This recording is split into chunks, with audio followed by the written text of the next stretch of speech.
Ladies and gentlemen, the story you are about to see is true. The names have been changed to protect the innocent.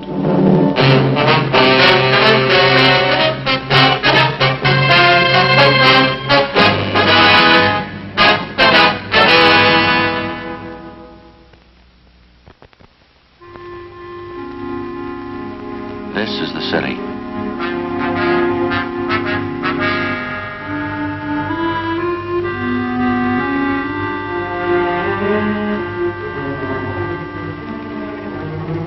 This is the way it looks from downtown. Steel and stone and 2 million people.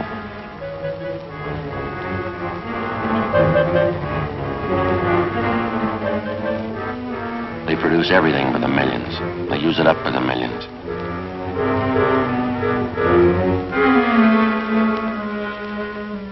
They waste it the same way. Every month they throw away thousands of dollars worth of everything. Some of them waste food and water. Some of them waste time and money. And some of them just waste themselves. When they do, I pick up the pieces. I'm a cop.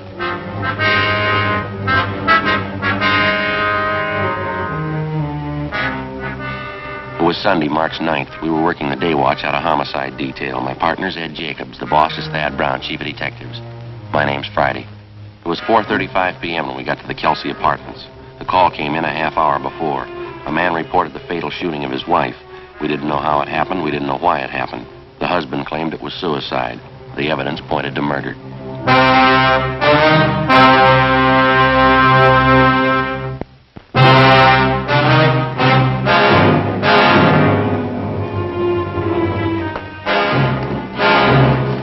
Woman's dead, shot through the right temple with a .45 automatic.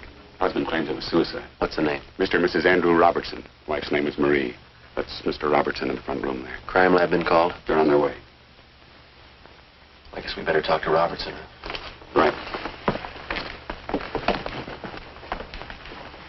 Mr. Robertson, Sergeant Jacob, Sergeant Friday. How do you do? How are you? Mr. Robertson, you want to tell us what happened here? Just gotten back from the corner grocery store. My wife and I had a little argument going. It started before I left for the store. Still on when I got back. I see. She was fixing chicken fried steaks for dinner, putting flour on them. We had a few more words, and I went over and sat on the Davenport right where I am now. She was standing there in the doorway to the kitchen. She said something that set me off. I guess I got pretty mad and said a few things. Then she went over that little nightstand there by the door to the kitchen. That's where I keep my Army automatic. She pulled it out of the drawer and backed into the kitchen. Put the gun to her head and said, "This'll put an end to the argument once and for all." I yelled at her and tried to stop her, but I was too late. She pulled the trigger and fell right there where she is. What'd you do then? I went upstairs to Ted Carlton's place. He lives in 212 right above us. We don't have a phone here. I asked him to call the police and send for an ambulance. Did you go over to see how badly your wife was shot? Yes, I forgot to tell you.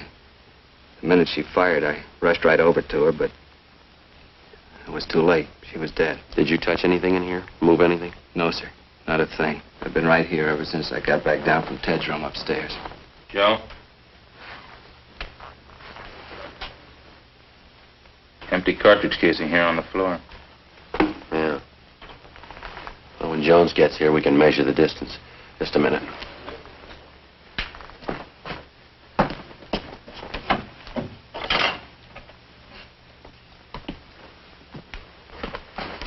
Put this saucer over till the crime lab gets here, huh? Right. Hi, Jones. Harry? Joe? Lee, kitchen. Harry, what if you'd mind taking Mr. Robertson downtown? We'll be right down as soon as we finish up here. Right, Joe. See you later. Thanks, Harry.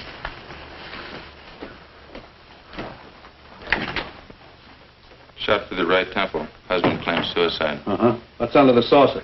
Empty casing.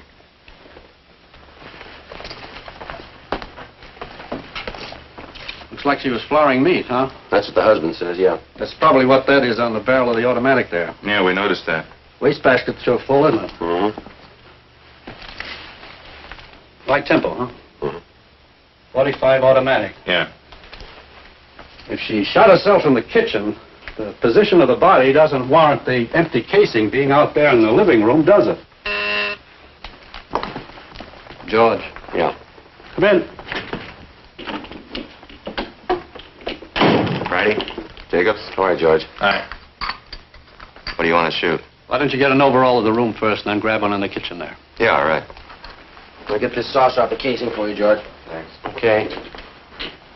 Jacobs, you mind moving over there a little? Oh, yeah. Thanks.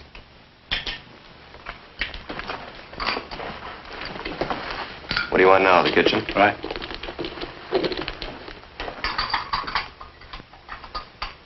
Right from where you are now is good. Okay.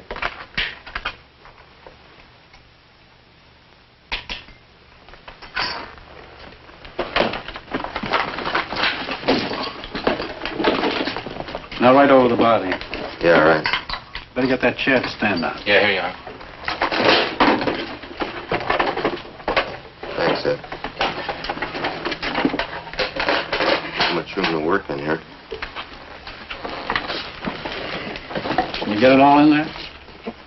Yeah, I think so. Better use the wastebasket as your right-hand sideline. Kitchen stove on the other side. Right.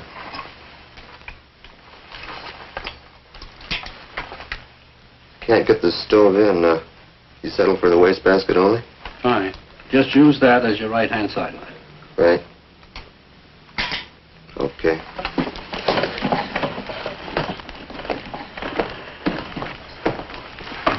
Hey, Lee, while you finish up here, Ed and I are going to run upstairs. Well, Joe, before you go, do you want to give me a hand?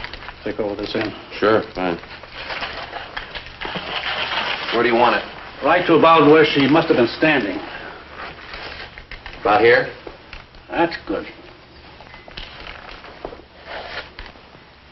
Uh-huh. Thanks. You bet. Okay, we'll check you later, Lee. Fine. Hi, Sally. Friday, Jacobs, how is it? Rough one.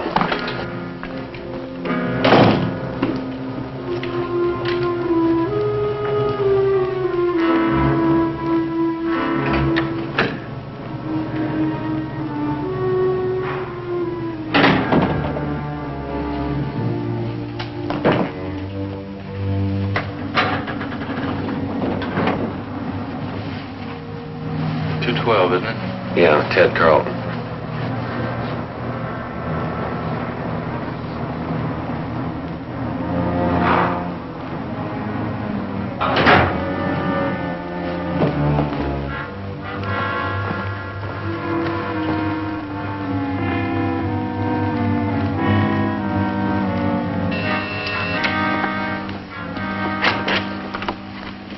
Yes? Police officers, you're Mr. Carlton?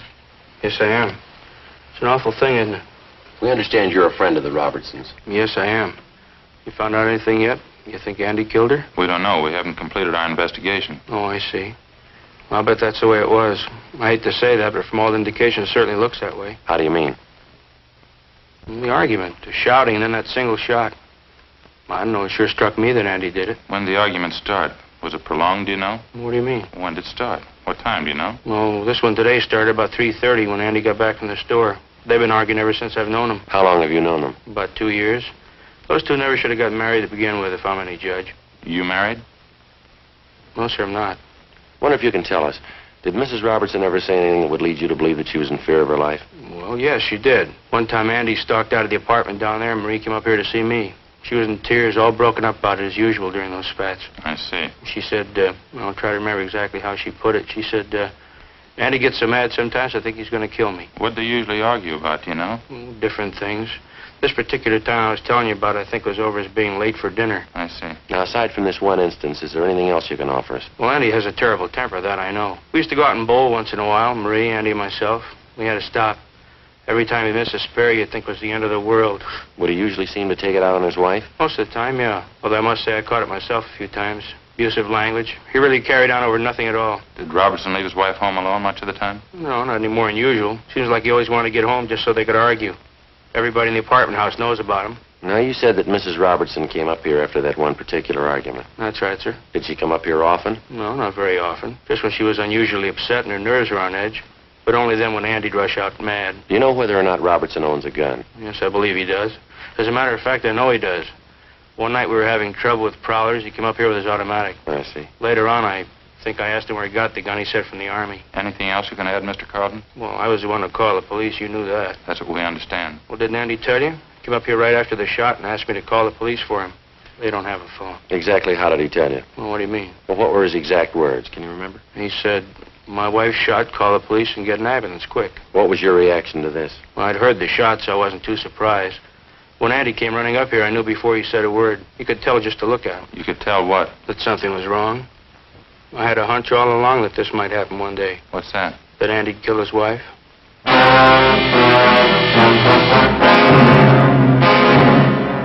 Carlton let us use his telephone. I called the coroner, and then I checked with R&I. There was no previous record on Andrew Robertson nor his wife, Marie. Ed and I continued questioning the various neighbors in the apartment building. Their stories all matched in every detail.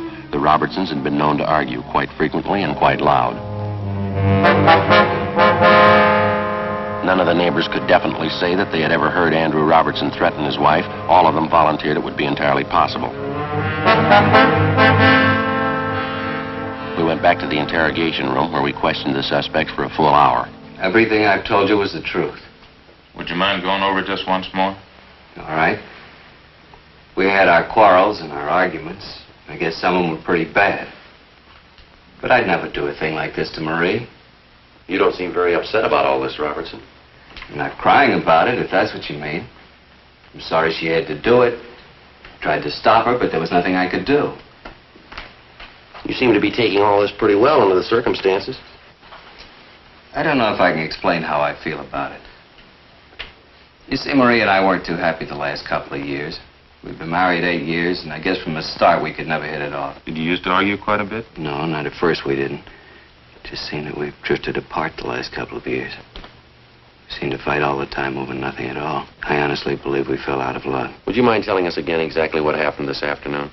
First of all, when I got up, I always like to sleep in on Sundays. She asked me to go to the store.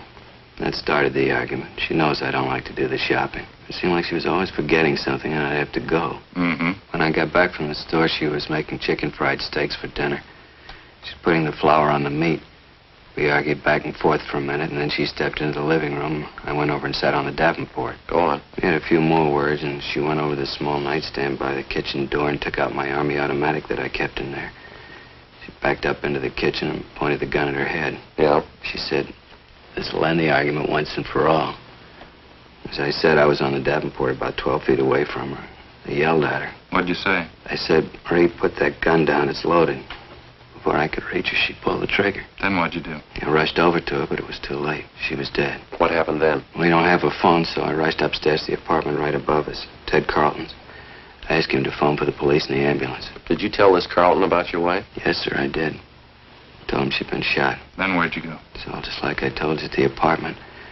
I went back downstairs and waited in the living room for you people to get there. Did you go near your wife's body? No, sir, I didn't. Did you always keep that gun loaded? Yes, I did. I always kept it loaded and actuated with a shell in the chamber.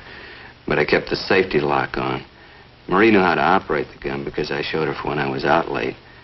She wasn't strong enough to actuate it, but she could work the safety. Did your wife ever try to commit suicide before? No, sir, not to my knowledge. Mr. Robertson, you sure that everything you've told us is the truth? It's the absolute truth, every word of it. Well, now, here's the way it looks to us. We think you killed your wife. I didn't. Let us lay a few things out for you. We talked to your friends and neighbors in the apartment house.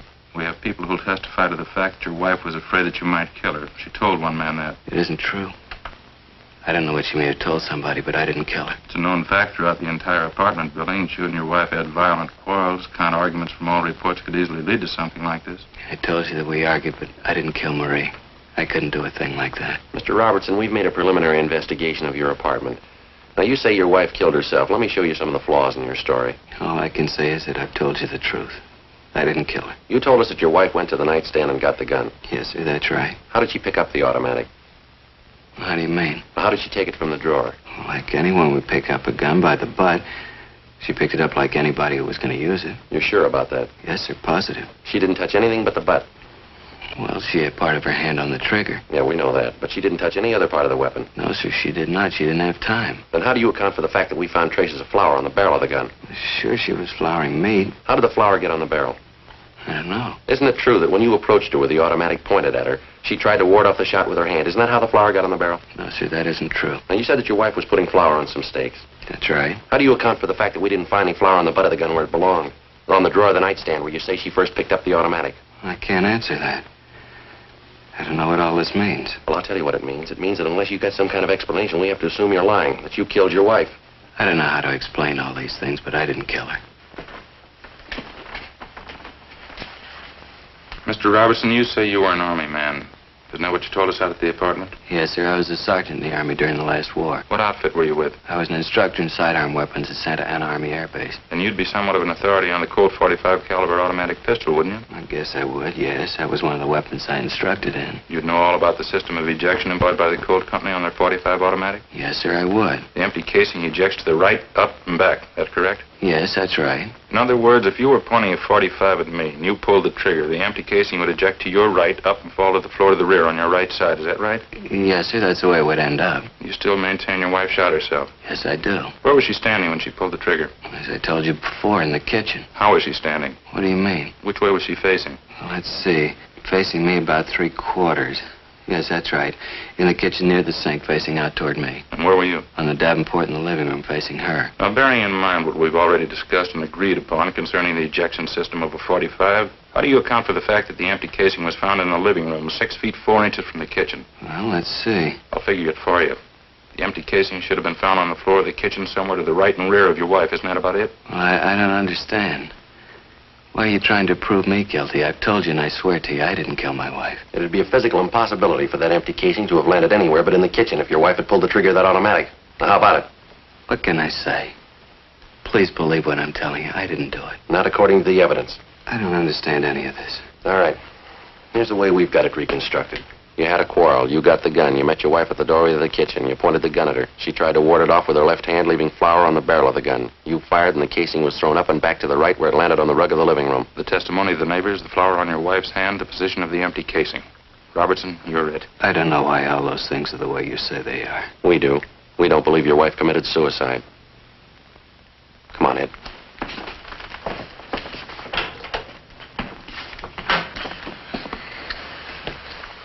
What do you think? I don't know. All the evidence we got certainly got him tapped. Yeah, with all that proof, and he still refuses to cop out. Yeah. Something doesn't jive.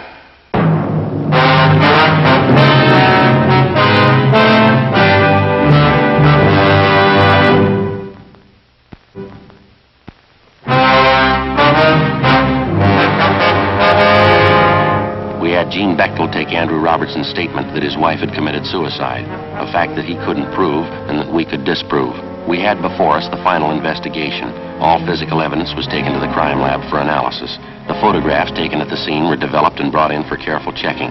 Blotter tests were made to determine the distance of the gun from the victim when it was fired. Both Robertson and his deceased wife were fingerprinted, and latent prints detail started to check them out.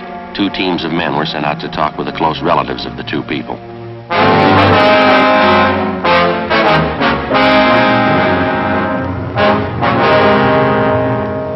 Sunday, March 9th, 7 p.m. We got a call from Lieutenant Lee Jones that he had the final results of his investigation. We went over to the 2nd floor of the central station, the crime lab. Take a look at this. Picture of the .45 casing, huh? That's right. Take a close look at it. Right here, particularly. Yeah. Notice this one edge is a little indented here. Ejector marks. No, here are your ejector marks up here. You see? This indentation is something entirely different. What is it? You remember where you found this casing? Yeah, 6 feet 4 inches into the living room. That's right. We wondered how it could have been thrown that far by the ejector if the husband's story is true. The ejector didn't do that. I wondered, too. On closer inspection, I noticed this indentation. Let me show you how this casing got there in the living room. Here's an identical .45 caliber cold empty casing. Yeah. We place it on the floor on a piece of linoleum, the same thickness as their kitchen linoleum.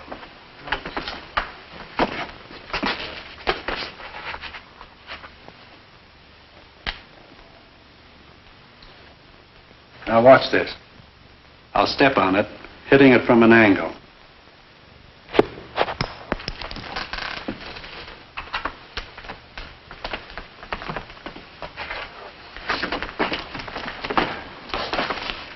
There's your answer to that one.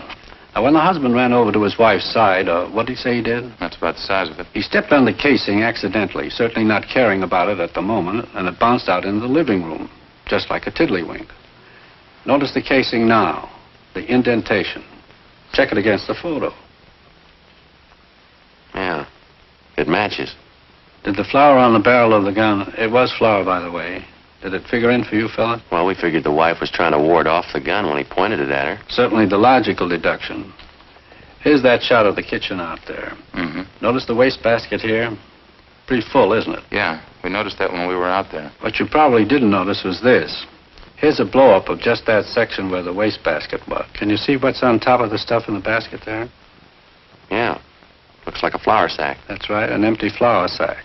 Now, figuring the position of the body in relation to that wastebasket, when she dropped the gun, it fell from her hand, striking the wastebasket, bouncing off and landing on the floor where you found it. You said when she dropped the gun, you figure it was suicide? It's beginning to shape up that way, isn't it? There's no flour found on the butt of the gun. That part of the automatic didn't come in contact with the flour sack. Yeah, Lee, but she was flouring meat. There were no traces of it on her right hand, on the palm, just on the back. In checking the clothing, we found streaks of flour where she could have wiped her hands clean before picking up the gun. It doesn't look like he killed her. There's more here. As you know, we ran blotter tests to determine the distance of the gun from the body when it was fired. Shot a .45 caliber Colt from various distances before we got the right answer. Yeah. Here's the results of the tests. Found powder burns on the right side of the wife's head. This test shows that the gun was held approximately 3 inches from the right temple when it was fired. Mm-hmm. That's it. Here's the report from latent prints. Smudges, one good thumbprint, right hand, belonged to Marie Robertson, indicating she was the last one to handle the weapon. That's about it, Lee? No, got some more for you. Now, this shot was taken facing the east wall of the kitchen. That's the wall that would be on anyone's left sitting on the Davenport in the front room. Wouldn't be possible to see that wall from the Davenport. Yeah. You can see the black X where we located the slug. Mm-hmm. Relative to the position of the body, if she was standing, holding the gun at approximately a right angle with the side of the head, the bullet would come to rest approximately 4 inches below the crown of her head. To check out? The coroner says she was 5'4". The bullet was found at a height of 5 1/8", proving that she shot herself rather than anyone else doing it, judging from the inclination of the bullet. As you know, this is critical. Yeah. For what it's worth, the condition of the wound indicates that it was inflicted from extreme close range. A fair point when you consider that most people wouldn't submit to being shot from close range without a struggle or unless taken by surprise. And from all reports, we know she wasn't. Well, that's it, fellas. That's all we have. Thanks, Lee. It's enough. Crime Lab Jones. Yeah, right here. Just a minute. Either one of you? Hey. This Friday. Oh, hi, Harry. Yeah. Yeah. Well, what's it say? Huh? Yeah, yeah. Thanks very much, Harry. Yes, it sure does. Right. Bye.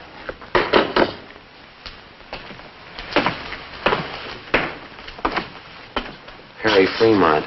He just left Marie Robertson's mother. What'd she have to say? Well, Fremont says she gave him a letter. He's on his way in with it, written by Marie Robertson. Says something about her taking her own life. Her mother says that the husband didn't do it. Says that the daughter's shown indication in the past of wanting to take her own life. Well, that about cinches it.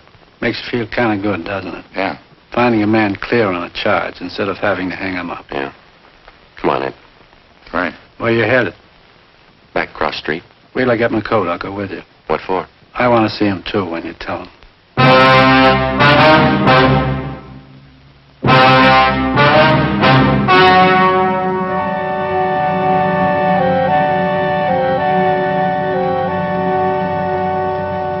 On March 12th, the hearing was held in the office of the coroner, City and County of Los Angeles, State of California.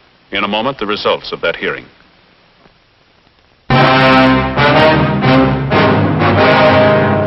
A dead body report, Form 311, was made out stating that the deceased, Marie Robertson, had committed suicide.